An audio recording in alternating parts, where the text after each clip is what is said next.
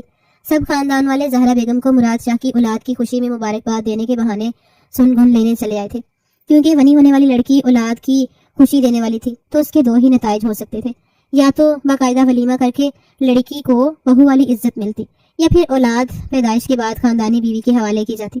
مگر مراد شاہ کب ان باتوں کو اہمیت دینے والا تھا؟ زہرا بیگم انمول کو بہو تسلیم نہیں کرنا چاہتی تھی، اور مراد شاہ زیب النساء کو مزید بیوی کی حیثیت سے تسلیم نہیں کرنا چاہتا تھا۔ یوں درمیانی راہ اپنائی تھی، اور کسی طرح یہ خبر کسی دل جلے کی مدد سے زیب النساء تک جا پہنچی۔ وہ یہ سن کر غصے سے آگ بھگولا ہو گئی تھی۔ تم نے کر دکھایا نا مراد شاہ، ثابت کر دیا کہ تم بھی نفس کے پجاری ہو اور ایک عام سے مرد ہو جس کو ایک خوبصورت لڑکی میسر آئی تو اپنے جذبات پر قابو نہیں رکھ پایا، اور آج ایک ناجائز بچے کے باپ بننے والے ہو۔ زیب النساء نے ایک بار پھر مراد شاہ کے کردار پر گہرا وار کیا تھا۔ زبان سنبھال کر بات کرو زیب النساء بیگم، میں نے تمہیں نہیں بتایا تھا، مگر اس روز میں اس لڑکی کو باقاعدہ جرگے میں سرداران کی موجودگی میں نکاح کروا کے ہی حویلی میں لایا تھا، اسی لیے کسی ملازم کے حوالے کرنے سے انکار کر رہا تھا۔ تم نے وعدہ کیا تھا مجھ سے کہ تم اس معمولی لڑکی کو میرے برابر جگہ نہیں دو گی، اپنی زبان کا پاس بھی نہیں رکھا۔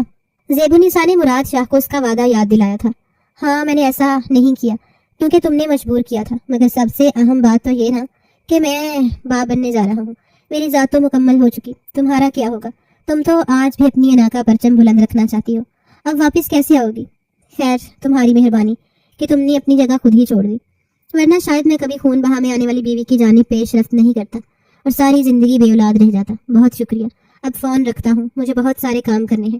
مراد شاہ کا انداز صاف تپانے والا تھا اور وہ تپ بھی گئی تھی۔ بھگتے جھکتے فون بند کر دیا اور جلد بازی میں ایک اور غلط فیصلہ مراد شاہ سے علیحدگی کی صورت میں کر لیا، جس پر شاید وہ بعد میں خوب پچھتانے والی تھی۔ اللہ کو انسان کا اپنی دولت یا مرتبے پر اکڑ دکھانا اور دوسرے انسانوں کو کیڑے مکوڑوں کی طرح پیروں تلے رون دینا پسند نہیں ہے۔